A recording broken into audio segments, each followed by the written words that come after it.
ನೀವು ನೋಡ್ತಾ ಇದ್ದೀರಿ MR picture digital YouTube channel. ನಾವಿಂದು ಕೊಕ್ಕೋ ಪೌಡ್ರಿಂದ ಮಾಡಿದಂಥ ಬರ್ಫಿ ಹಾಗೂ ಮಾವಿನ ಹಣ್ಣಿನಿಂದ ಮಾಡಿದ ಹಲುವ ಮಾಧುರಿ ಇದನ್ನು ಹೇಗೆಲ್ಲ ಮಾಡುತ್ತಾರೆ ಅಂತ ತಿಳಿದುಕೊಳ್ಳುವುದಕ್ಕಾಗಿ ವೆಂಕಟೇಶ್ ಶರ್ಮಾರವರ ಮನೆಗೆ ಬಂದಿದ್ದೇವೆ. ಬನ್ನಿ ಅವರು ಹೇಗೆಲ್ಲ ಮಾಡುತ್ತಾರೆ ಎಂಬುದನ್ನು ನೋಡೋಣ. ನಮ್ಮ ಬಾಳೆಗೊನೆಗಳನ್ನು ಸಹಜವಾಗಿ ಹಣ್ಣು ಮಾಡುವ ಒಂದು ಕೊಠಡಿ, ಗಾಳಿ ಬೆಳಕು ಓಡಾಡುವ ಜಾಗ, ಮತ್ತು ಪ್ರಾಣಿಗಳು, ಹಕ್ಕಿಗಳು ಮತ್ತು ಇಲಿ ಹೆಗ್ಗಣಗಳಿಂದ ಈ ಹಣ್ಣುಗಳನ್ನು ರಕ್ಷಿಸಿಕೊಳ್ಳಲಿಕ್ಕೆ ನಾವು ಬಲೆಯ ಒಂದು ಗೂಡನ್ನು ಮಾಡಿಕೊಂಡಿದ್ದೇವೆ. ಹಾಗೆ ಇಲ್ಲಿ ಬಾಳೆಗೊನೆಗಳೆಲ್ಲ ಸಹಜವಾಗಿ ಹಣ್ಣಾಗ್ತದೆ. ಇದು ಹಣ್ಣಾಗೋದು ಯಾಕೆ ಅಂತ ಹೇಳಿದರೆ ಬಾಳೆಹಣ್ಣಿನ ಹಲುವ ಮಾಡಲಿಕ್ಕೆ. ಸರಿಯಾಗಿ ಪಕ್ವಗೊಂಡ ಬಾಳೆಹಣ್ಣನ್ನು ಮಾತ್ರ ನಾವು ಹಲುವ ಮಾಡ್ತೇವೆ. ನೋಡಿ, ಇದೆಲ್ಲ ಈಗ ಸರಿಯಾಗಿ ಹಣ್ಣಾಗ್ತಾ ಇದೆ. ಇದೊಂದು 2 ದಿವಸ ಆದರೂ ತೊಂದರೆ ಇಲ್ಲ. ಇದೆಲ್ಲ ನಾಳೆ ನಾಡ್ದರಲ್ಲಿ ನಮ್ಮ ಹಲುವದ ಪಾಕಕ್ಕೆ ಸಿಗ್ತದೆ. ಹಲುವ ರುಚಿಯಾಗಬೇಕಾದ್ರೆ ಸರಿಯಾಗಿ ಪಕ್ವಗೊಳ್ಬೇಕು ಇದು ಬಾಳೆಹಣ್ಣೆಲ್ಲ. ಹಾಗೆ ನಾವು ನಮ್ಮದೇ ತೋಟದ್ದು ಹೆಚ್ಚಾಗಿ ಯೂಸ್ ಮಾಡ್ತೇವೆ, ಮತ್ತು ಹತ್ತಿರದ ತೋಟಗಳಿಂದ ಕೂಡ ನಾವು ತಗೊಳ್ತೇವೆ. ಹಾಗೆ ಹಲಸಿನ ಹಣ್ಣು ನಮ್ಮಲ್ಲಿ 3-4 ಫ್ರೀಜರ್ ಇದೆ. ಹಲಸನ್ನು ತುಂಡು ಮಾಡಿ, ಹಣ್ಣದ್ದನ್ನು ತುಂಡು ಮಾಡಿ ಸೊಳೆ ಸ್ಟಾಕ್ ಮಾಡ್ತೇವೆ. ಯಾಕೆ ಹೇಳಿದರೆ ಹಲಸೊಂದು ಸೀಮಿತ ಅವಧಿಗೆ ಮಾತ್ರ ಆಗುವಂಥದ್ದು ಬೆಳೆ. ಅದನ್ನು ನಮಗೆ ಅಕ್ಟೋಬರ್ ನವಂಬರ್ವರೆಗೆ ಅದನ್ನು ಹಲುವ ಮಾಡಿಕೊಳ್ಳಲಿಕ್ಕೆ ಆಗ್ತದೆ. ಅಕ್ಟೋಬರ್ ನವಂಬರ್ವರೆಗೆ. ಮತ್ತು ಅದು ಅಷ್ಟು ಆಫ್ ಸೀಸನ್ ಆಗ್ತದೆ, ಮತ್ತು ಕಷ್ಟ ಆಗ್ತದೆ.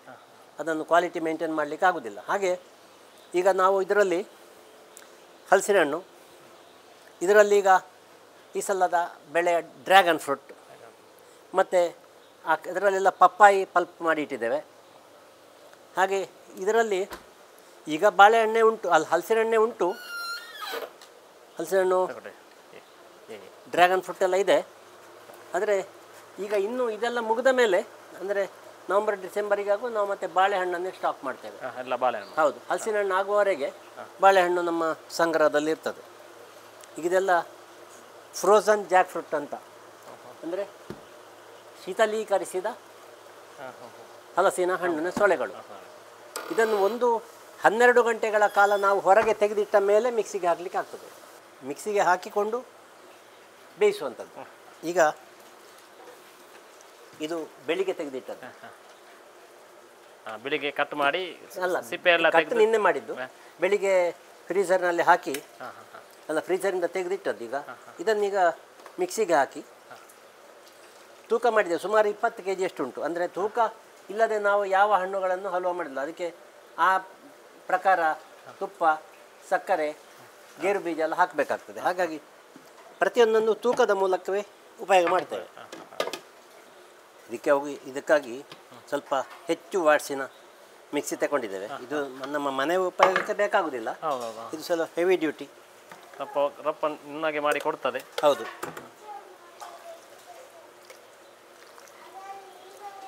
ಇಂಡಸ್ಟ್ರಿಗೆ ಅಂತಲ್ಲ, ಸಣ್ಣ ಮಟ್ಟಿನ ಸಾಮಾನ್ಯವಾಗಿ ಅಡುಗೆಯವರು ಈ ಮಿಕ್ಸಿಯನ್ನು ತಗೊಂಡು ಹೋಗ್ತಾರೆ. ಪ್ರೀತಿಯವರದ್ದು ಅಡುಗೆಯವರ ಹತ್ರದ್ದೇ ಮಿಕ್ಸಿ ಇರ್ತದೆ. ಕೇಳುವವರಿಗೆ ಹರಟೆ ಆಗಬಾರ್ದು, ತಾಳ್ಮೆ, ಅವರ ತಾಳ್ಮೆಯನ್ನು ನಾವು ಪರೀಕ್ಷೆ ಮಾಡಲಿಕ್ಕೆ ಹೊರಡಬಾರ್ದು. ಆದಷ್ಟು ಅಂದರೆ ಈಗ ಯೂಟ್ಯೂಬಿನಲ್ಲಿ ಬೇಕಾದಷ್ಟು ಬರ್ತಾ ಉಂಟಲ್ಲ, ಹಾಗಾಗಿ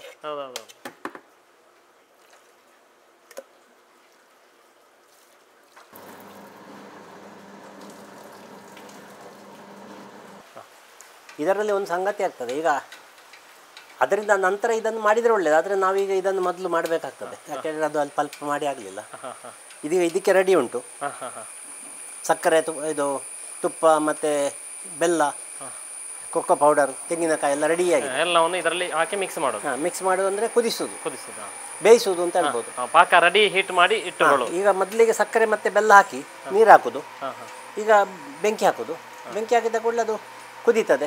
ಪಾಕ ಬರುವಾಗ ತೆಂಗಿನಕಾಯಿ ಹಾಕೋದು, ಕೊಕ್ಕೋ ಪೌಡರ್ ಹಾಕೋದು. ಇದೀಗ ಕಳೆದ ವರ್ಷ ನನಗೆ 34,000ಕ್ಕೆ ಕೊಟ್ಟಿದ್ದಾರೆ. ಅಂದರೆ ಈ ಪಾಗದಲ್ಲಿ ಇದು ಶುರು ನನಗೆ ತಗೊಂಡದ್ದು ನಾನು, ಸಣ್ಣ ಮೆಷಿನ್. ಹೌದು. ಈಗ 50 ಹೇಳ್ತಾರಂತ.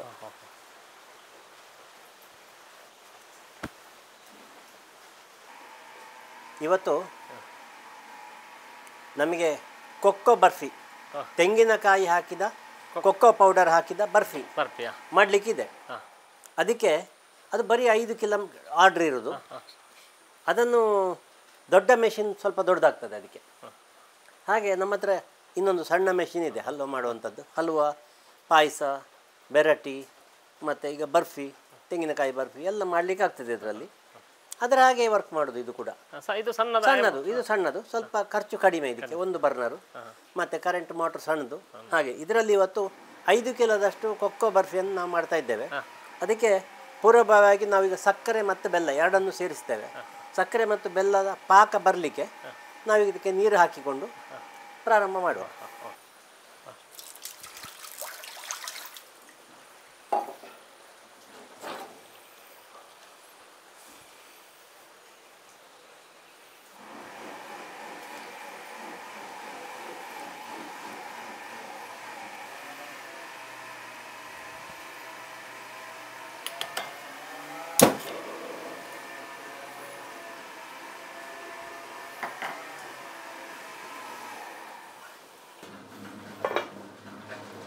ನಾವೀಗ ಒಟ್ಟು 2.5 kg ತೆಂಗಿನಕಾಯಿಯನ್ನು ಹುರಿದಿಟ್ಟಿದ್ದೇವೆ.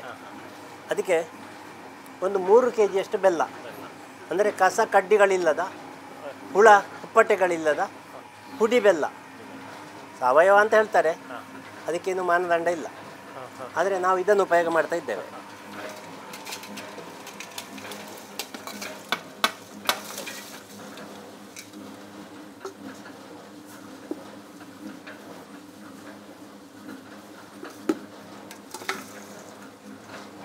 ಈಗ 3 ಕಿಲೋ ಬೆಲ್ಲ ಹಾಕಿ ಆಯಿತು. ಪಾಕ ಬೇಗ ಬರಬೇಕಾದ್ರೆ ಸ್ವಲ್ಪ ಸಕ್ಕರೆ ಉಪಯೋಗ ಮಾಡಬೇಕಾಗ್ತದೆ. ಬೇಗ ನೀರಾಗಲಿಕ್ಕೆ ಹೌದು, ಗಟ್ಟಿ ಆಗಲಿಕ್ಕೆ ಕೂಡ. ಪಾಕ ಬರುವಾಗ ಸಕ್ಕರೆ ಬೇಗ ಗಟ್ಟಿ ಆಗ್ತದೆ. ಹೌದು, ಸಕ್ಕರೆ ಇದ್ದರೆ ಬೇಗ ಗಟ್ಟಿ ಆಗ್ತದೆ. ಹಾಗೆ 2 ಕಿಲೋದಷ್ಟು ಸಕ್ಕರೆ.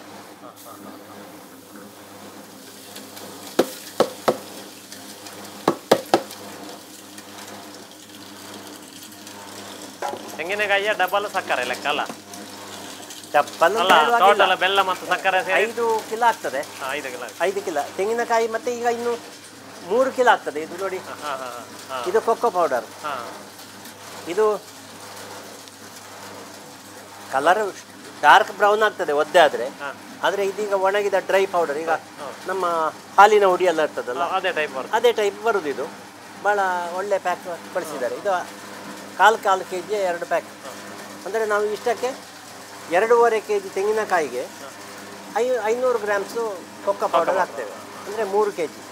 3 kgಗೆ ಸುಮಾರು 5 kgಯಷ್ಟು ಬೆಲ್ಲ ಮತ್ತು ಸಕ್ಕರೆ. ಯಾಕೆ ಹೇಳಿದರೆ ತೆಂಗಿನಕಾಯಿ ಮಳೆಗಾಲದಲ್ಲಿ ಹಾಳಾಗೋದು ಬೇಗ. ಅದು ಅದಕ್ಕೆ ಅಂತ ಹೇಳ್ತಾರೆ, ಕಸಂಟು ಬಂದಾಗ ಆಗೋದು. ಅದಕ್ಕೆ ಬೇಕಾಗಿ ಸ್ವಲ್ಪ ಸಕ್ಕರೆ ಜಾಸ್ತಿ. ಬೇಸಿಗೆಯಲ್ಲಿ ಇಷ್ಟು ಬೇಕಾಗೋದಿಲ್ಲ.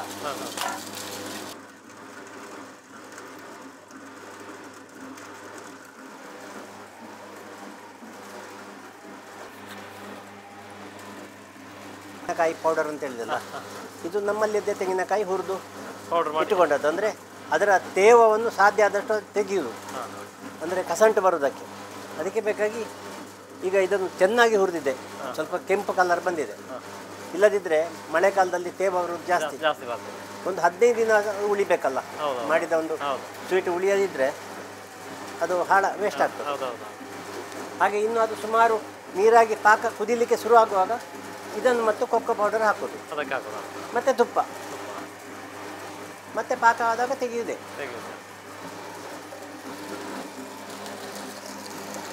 ಕೊಕ್ಕೋ ಮತ್ತು ಮ್ಯಾಂಗೋ ಬರಲಿಲ್ಲ ಇಷ್ಟೊಳಗೆ. ಮತ್ತು ಡ್ರ್ಯಾಗನ್ ಫ್ರೂಟ್ ಬಂದಿದೆ ನೋಡಿ, ನಾನು ಟೇಸ್ಟ್ ಕೂಡ ನೋಡಿದ್ದೇನೆ. ಅಲ್ಲಿ ಒಳ್ಳೆ ಟೇಸ್ಟ್ ಇತ್ತು. ತೊಂದರೆ ಇಲ್ಲ. ಬಾಳೆಹಣ್ಣೆಲ್ಲ ನೋಡಿದರೆ ಸ್ವಲ್ಪ ಡಲ್ಲೆ, ಮಾವು ಒಳ್ಳೇದಾಗ್ತದೆ. ನಾವು ಸಾಮಾನ್ಯ ನಮ್ಮಲ್ಲಿ ಏನು ಬೆಳೆದು ಹಾಳಾಗ್ತದೆ ಆ ವೆರೈಟಿಗಳನ್ನು ಮಾತ್ರ, ಮೇಯ್ನ ಹಣ್ಣುಗಳನ್ನು ಮತ್ತು ತೆಂಗಿನಕಾಯಿ ನಮ್ಮ ಬೆಳೆ, ಕೊಕ್ಕೋ, ಮಾವು, ಪೈನಾಪಲ್, ಪಪ್ಪಾಯಿ ಎಲ್ಲ ಇಲ್ಲೇ ಬೆಳೆಯುವಂಥದ್ದು. ನಮ್ಮ ಪರಿಸರದಲ್ಲಿ ಯಾವುದು ಬೆಳೀತದೆ ಅದನ್ನು ಮೌಲ್ಯವರ್ಧನೆ ಮಾಡೋದು. ಈಗ ಇದು ನಾನು ಒಬ್ಬನೇ ಮಾಡಬೇಕು ಅಂತಲ್ಲ, ಇದು ಲೋಕದಲ್ಲಿ ಎಲ್ಲ ಇದೊಂದು ಆಂದೋಲನ ಆಗಬೇಕು ಅಂತ ಉದ್ದೇಶ ಉಂಟು ನನಗೆ. ನಮ್ಮ ಊರಿನಲ್ಲಿ ಹೌದು, ಅದಕ್ಕೆ ಒಂದು ಮೌಲ್ಯ ಬರಬೇಕು. ನಮ್ಮಲ್ಲಿ ಅವರು ನಮ್ಮಲ್ಲಿ ಬೆಳೆದದ್ದನ್ನೇ ಈ ರೀತಿ ಉಪಯೋಗ ಮಾಡಲಿಕ್ಕೆ ಕಲಿಬೇಕು ಅಂತ. ಹೌದು ಹೌದು ಹೌದು. ಈಗ ಇದು ಒಂದು 10 ಕಿಲೋ ಬಾಳೆಹಣ್ಣು ಹಲವಾದರೆ ಅದು ಮಾರಾಟ ಆಗೋದು ಕಡಿಮೆ ಆಯ್ತು ನೋಡಿ, ಮೌಲ್ಯವರ್ಧನೆ ಗುಂಡು ಮಾರಾಟ ಆದಾಗ ಆಗ್ತದೆ. ಹೌದು. ಯಾವ ಹಣ್ಣಾದರೂ ಹಾಗೆ. ಈಗ ಅದಕ್ಕೆಲ್ಲ ಬೆಲೆ ಕಡಿಮೆ ಅಂತ ಹೇಳಿ ಬೊಬ್ಬೆ ಹೊಡೆಯುವಾಗ, ಈಗ ಬಾಳೆಹಣ್ಣಿಗೆ ಬೆಲೆಯೇ ಇಲ್ಲ ನೋಡಿ, ಇಲ್ಲ ಅಂತ ಹೇಳುವಾಗ ನೋಡಿ ಹಲ್ವಾ ಮಾಡಿ ಮಾರುವ. ಹಲ್ವಾದಲ್ಲಿ ಅದು ರೇಟ್ ಏರಿಳಿತ ಮಾಡಲಿಕ್ಕಿಲ್ಲ, ಒಂದೇ ರೇಟ್. ಒಂದೇ ರೇಟ್. ಹೌದು. ಅದು ಮಳೆಗಾಲಕ್ಕೆ ಶೀತ ಹಾಗೆ ಏನಿಲ್ಲ. ಏನಿಲ್ಲ ಏನಿಲ್ಲ ಏನಿಲ್ಲ. ಅದು ಆದರೆ ಬಳಕೆದಾರರಿಗೆ ಕೊಡುವಾಗ ರುಚಿಯಾಗಿ ಕೊಡಬೇಕು, ಮತ್ತೆ ಒಳ್ಳೆ ಗುಣಮಟ್ಟದ್ದು ಕೊಡಬೇಕು. ಹಾಗಿದ್ರೆ ನಾವು ಮಾಡಿದ ಕೆಲಸವನ್ನು ಸಾರ್ಥಕ ಅಂತ. ಹೌದು ಹೌದು.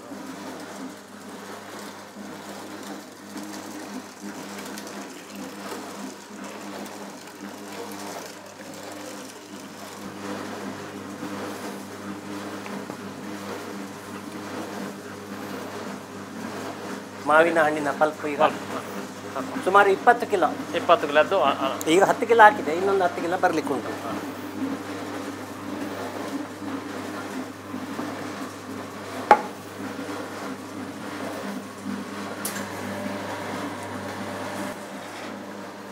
ಅದು 2 ಬರ್ನರ್ ಅಲ್ಲ? ಬರ್ನರ್ ಬೇಕಂದ್ರೆ 10 ಕಿಲೋ ಎಲ್ಲ ಆದರೆ ಒಂದೇ ಸಾಕಾಗ್ತದೆ.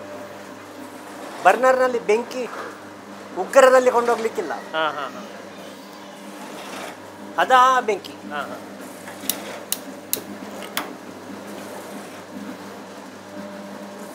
ಈಗ ಬಾಳೆಹಣ್ಣನ್ನು ತುಪ್ಪದಲ್ಲಿ ಬೇಯಿಸುವ. ನಾವು ನಂದಿನಿ ತುಪ್ಪವನ್ನೇ ಉಪಯೋಗ ಮಾಡುದು.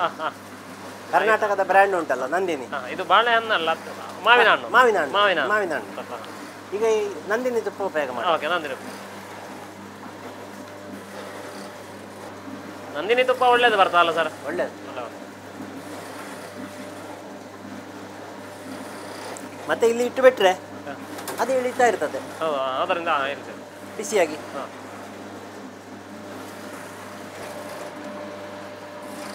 ನಾವೀಗ 20 kg ಮಾವಿನ ಹಣ್ಣಿನ ಪಲ್ಪಿಗೆ 1.5 ಲೀಟರ್ ತುಪ್ಪ ಹಾಕ್ತಾ ಇದ್ದೇವೆ. 1.5 ಲೀಟರ್ ಸಾಮಾನ್ಯ ಒಂದು ಅದು ಎಷ್ಟು ಅದಕ್ಕೆ ಬೇಕೋ ಅಷ್ಟು ಹಾಕ್ತಾ ಇದ್ದೇವೆ. ಇನ್ನಿದೀಗ ಒಂದು ಅರ್ಧ ಮುಕ್ಕಾಲು ಗಂಟೆ ಹೊತ್ತು ತುಪ್ಪದಲ್ಲಿ ಬೇಯಬೇಕು ಹಣ್ಣಿನ ಪಲ್ಪ್. ನಾವು ಸಾಮಾನ್ಯ ಈ ಸಪಾದ ಭಕ್ಷ್ಯ ಮಾಡುವಾಗ ಬಾಳೆಹಣ್ಣನ್ನು ತುಪ್ಪದಲ್ಲಿ ಬೇಯಿಸ್ತೇವೆ, ಅದೇ ಒಂದು ವಿಧಾನದಲ್ಲಿ ನಾವು ಹಣ್ಣುಗಳನ್ನೆಲ್ಲ ತುಪ್ಪದಲ್ಲಿ ಬೇಯಿಸೋದು ಹಲ್ವಾ ಮಾಡೋದಕ್ಕಿಂತ ಮೊದಲು. ಇದು 30 kg ಕೆಪಾಸಿಟಿಯ ಮೆಷಿನ್ ಇದೆ. 30 kg ಪಲ್ಪ್ ಹಾಕ್ಲಿಕ್ಕೆ ಆಗ್ತದೆ. 30 kgಗೆ 10 kg ಸಕ್ಕರೆ ಅಂದರೆ 40 kg ಕೆಪಾಸಿಟಿ ಆಯಿತು. ಈಗ ಇದು ನಮ್ಮದು ಬರೀ 20 kg ಅಂದರೆ ಒಂದು 7 kg ಸಕ್ಕರೆ ಅಷ್ಟೇ. 3 kg ಹಣ್ಣಿಗೆ 1 kg ಸಕ್ಕರೆ.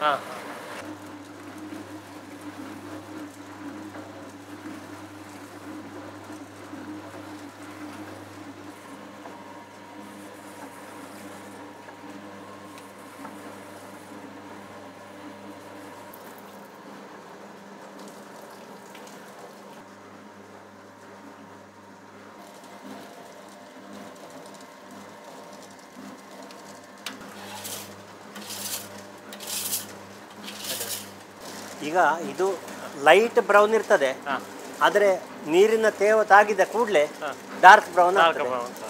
ಒಂಥರ ಬ್ಲ್ಯಾಕೇ ಅಂತ ಹೇಳ್ಬೋದು.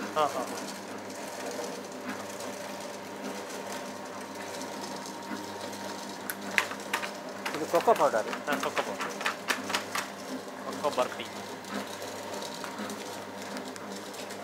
ಆಗ ಹಾಕಿದ್ದು ಕೋಕೋ ನಟ್ ಪೌಡರ್, ಇದು kho kho powder.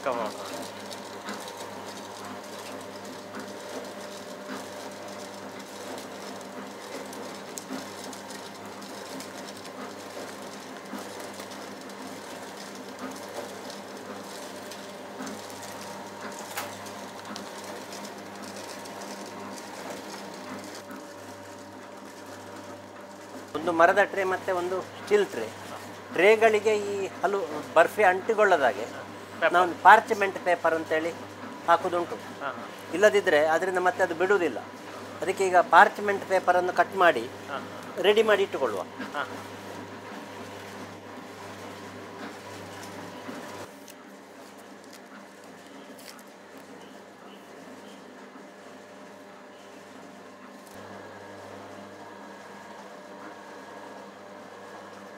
Kho kho barfi colour change ಆಗಿ ಪಾಕ ಆಗ್ತಾ ಬಂದಿದೆ. ನಾವೀಗ ಗ್ಯಾಸ್ ಕನೆಕ್ಷನ್ ತೆಗೆದು ಬಿಡುವ. ಇನ್ನೊಂದು ಅದರ ಹೀಟನ್ನು ಅದೇ ಅಬ್ಸಾರ್ಬ್ ಮಾಡಿ ಅದೊಂದು ಪಾಕಕ್ಕೆ ಬರ್ತದೆ. ಒಂದು 5 ನಿಮಿಷ ಬಿಡುವ ಹಾಗೆ. ಈಗ ಬೆಂಕಿ ಆರಿತು, ಇನ್ನು ಅದರಷ್ಟಕ್ಕೆ ಅದನ್ನು ಬಿಡುವ ಸ್ವಲ್ಪ ಹೊತ್ತು, ಆಗೊಂದು ಪಾಕಕ್ಕೆ ಬರ್ತದೆ ಅದು. ಮತ್ತೆ ಟಿಲ್ಟ್ ಮಾಡುವ.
ಇರುವಾಗ ಹಣ್ಣಿನ ಪರಿಮಳ ಭಾರಿ ಚೆನ್ನಾಗಿ ಬರ್ತಾ ಉಂಟು. ಹೌದೌದು. ಇದೀಗ ತುಪ್ಪದಲ್ಲಿ ಬೆಂದಾಯಿತು.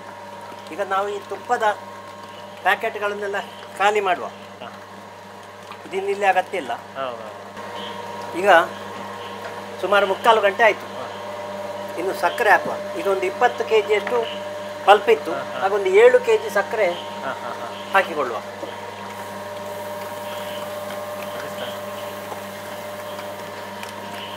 ಸಕ್ಕರೆ ಹಾಕಿ 1 ಗಂಟೆ ಎಲ್ಲ ಬೇಯಬೇಕಾ ಸರ್? ಅಂದರೆ ಪಾಕ ಬರಬೇಕು. ಪಾಕ ಬರಬೇಕಿದ್ರೆ 1 ಗಂಟೆ ಎಲ್ಲ ಬೇಕು. ಅಂದರೆ ತುಂಬ ಬೇಗ ಆಗಬೇಕು ಅಂತ ಬೆಂಕಿ ಹಾಕಿದರೆ ಅದರ ರುಚಿ ಕೆಡ್ತದೆ.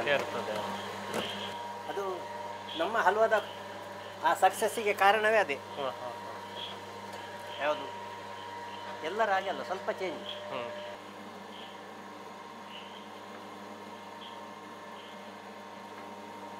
ಗಟ್ಟಿಯಾಗಿದೆ, ತುಂಡು ಮಾಡಲಿಕ್ಕೆ ಗೆರೆ ಎಳೆದು ಬಿಡುವ. ನಮ್ಮ ಹತ್ರ ಒಂದು ಪಿಜ್ಜಾ ಕಟ್ಟರ್ ಉಂಟು.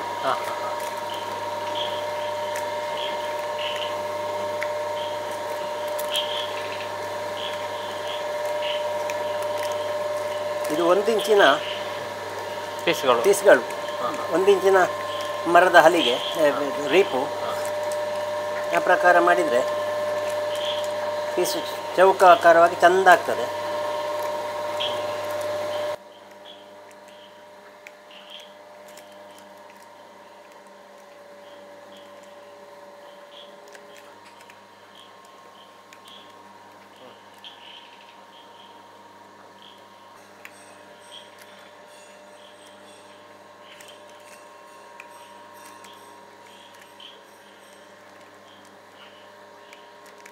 ಆರಲಿಕ್ಕೆ ಬಿಡುವ, ಕೌಚಿ ಹಾಕುವ.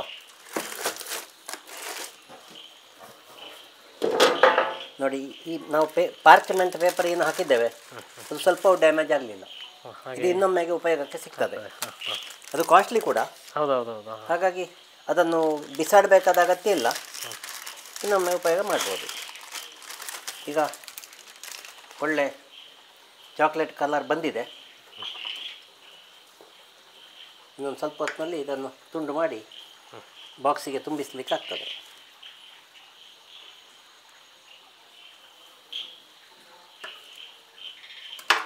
ಈಗ ಟೇಸ್ಟ್ ನೋಡಲಿಕ್ಕೆ ಆಯಿತು. ಒಂದು ಟೇಸ್ಟ್ ನೋಡಿ. ಒಳ್ಳೆ ಟೇಸ್ಟ್ ಉಂಟು. ಶುದ್ಧ ಕೊಕ್ಕೋದ ಪರಿಮಳ ಬರ್ತಾ ಇದೆ.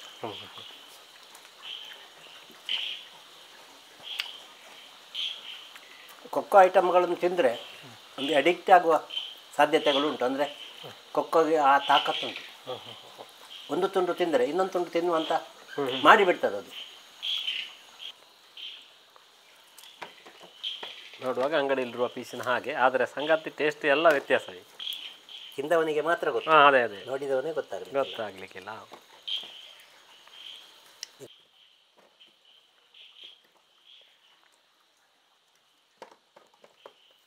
ಇನ್ನು ಅದಲ್ಲಿ ಗಾಳಿಗೆ ಅಲ್ಲಿಗೆ ಗಟ್ಟಿ ಆಗ್ತದೆ. ಮತ್ತೆ ಪ್ಯಾಕ್ ಮಾಡೋದು ನಾಳೆ. ನೋಡಿ, ಈಗ ಕಂದು ಬಣ್ಣದ ಕೊಕ್ಕೋ ಬರ್ಫಿ ರೆಡಿಯಾಗಿದೆ. ಇದು ಎಲ್ಲ 1 ಇಂಚು 3/4 ಇಂಚು ಸ್ಕ್ವೇರ್ ಟೈಪ್ನಲ್ಲಿ ಉಂಟು, ಸುಮಾರು ರೆಕ್ಟ್ಯಾಂಗಲ್ ಅಂತಲೇ ಹೇಳ್ಬೋದು. ಇದನ್ನೀಗ ಇದು ನಮ್ಮ ಬಾಕಿ ಹಲ್ವಾಗಳಿಗಿಂತ ಸ್ವಲ್ಪ ಹಗುರ ಇರ್ತದೆ ತೆಂಗಿನಕಾಯಿ ಹಾಕಿದ ಕಾರಣ. 1/4 kg ಬಾಕ್ಸಲ್ಲಿ 200 ಗ್ರಾಮ್ ಹಿಡಿತದೆ ಅಷ್ಟೇ. ಇದು 2 ದಿವಸ ಕಳೆದ್ರೆ ಈಗಿನ ಟೇಸ್ಟಿಗಿಂತ ಹೆಚ್ಚು ಟೇಸ್ಟ್ ಆಗ್ತದೆ.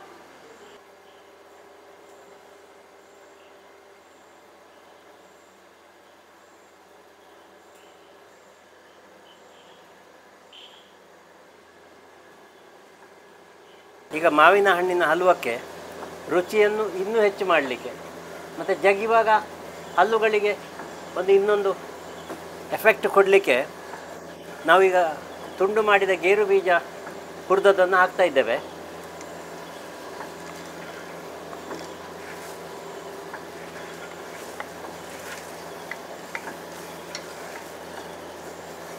ಪಾಕ ಬರ್ತಾ ಉಂಟು, ಇನ್ನೊಂದು 5 ನಿಮಿಷದಲ್ಲಿ ಪಾಕ ಆಗ್ತದೆ.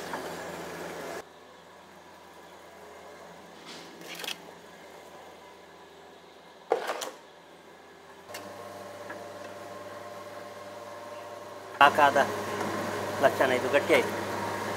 ಈಗ ಇದು ಪಾಕ ಆಗಿದೆ. ಈಗ ಇದು ಇನ್ನು ತೆಗೆಯುವುದೇ, ಇದರ ಬೆಂಕಿ ತೆಗೆದಾಯಿತು, ಗೇರು ಬೀಜ ಎಲ್ಲ ಮಿಕ್ಸ್ ಆಯಿತು, ಕಲರ್ ಒಳ್ಳೆ ಡಾರ್ಕ್ ಬಂತು. ಇದು ನಮ್ಮ ಪಾಕ ಹೂ ಅರಳಿದಾಗ ಅರಳಲಿಕ್ಕೆ ಶುರುವಾಯಿತು. ಇದು ಪಾಕ ಆದ ಲಕ್ಷಣ. ಮತ್ತು ಸೈಡ್ ಬಿಟ್ಟು ಬರೋದುಂಟಲ್ಲ ಇದರಲ್ಲಿ, ಆ ಪಾತ್ರೆಯಿಂದ ತಳ ಬಿಡುವುದು ಅಂತ ಹೇಳ್ತಾರೆ. ತಳ ಬಿಟ್ಟರೆ ಆಯಿತು, ತಳ ಬಿಡ್ತಾ ಉಂಟು ನೋಡಿ. ಆಗ ಇದು ಪಾಕ ಆಯಿತು ಅಂತ ಲೆಕ್ಕ. ಈಗ ಬೆಂಕಿ ತೆಗೆದಾಗಿದೆ, ಇನ್ನು ಅದರ ಬಿಸಿಯನ್ನೇ ಅದು ಉಪಯೋಗಿಸಿಕೊಳ್ತಾ ಇದೆ. ಇನ್ನೊಂದು ಸ್ವಲ್ಪ ಪಾಕ ಆದರೂ ತೊಂದರೆ ಇಲ್ಲ. ಹಾಗೆ ಈಗ ಬೆಂಕಿ ಇನ್ನೂ ಬೇಕಾಗಲಿಕ್ಕಿಲ್ಲ.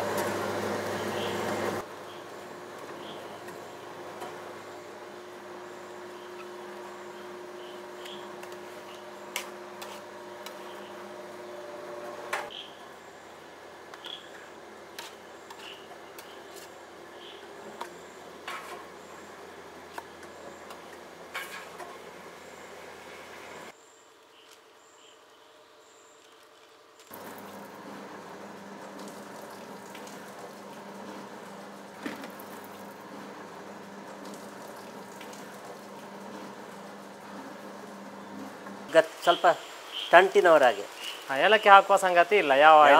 ನನ್ನ ಹಲ್ವಾ ರೈಸ್ ಇದೆ, ಏಲಕ್ಕಿ ಇಲ್ಲದೆ ಅದು ಯಾರಿಗೂ ಹೇಳಲಿಕ್ಕೆ ಗೊತ್ತಾಗೋದಿಲ್ಲ. ನನಗೆ ಗೊತ್ತಾಗ್ತದೆ ಯಾಕೆ ರೈಸ್ತದೆ ಅಂತ. ಏಲಕ್ಕಿ ಹಾಕಿದ ಸ್ವೀಟ್ ತಿಂದವ ಅವ ಹೆಚ್ಚು ತಿನ್ನಲಿಕ್ಕೆ ಆಗೋದಿಲ್ಲ, ಒಂದೇ ತುಂಡು. ಹೌದೌದೌದು.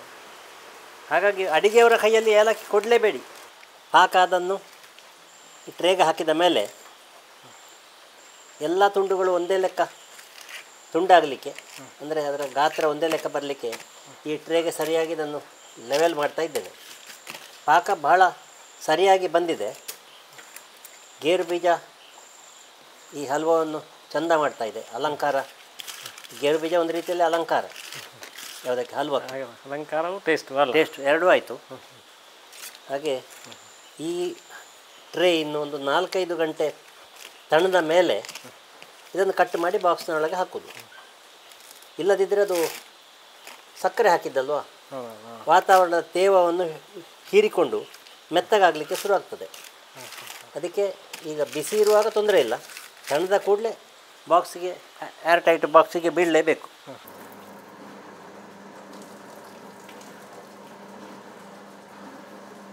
ಪಾತ್ರೆಗೆ ಬಟ್ಟಲಲ್ಲಿಟ್ಟರೆ ಒಳ್ಳೆ ಶೈನಿಂಗ್ ಬಂದಿತ್ತು. ನಮ್ಮ ಕೊಕ್ಕೋ ಬರ್ಫಿಗಿಂತ ಕೂಡ ಚಂದ ಬಂದಿತ್ತು.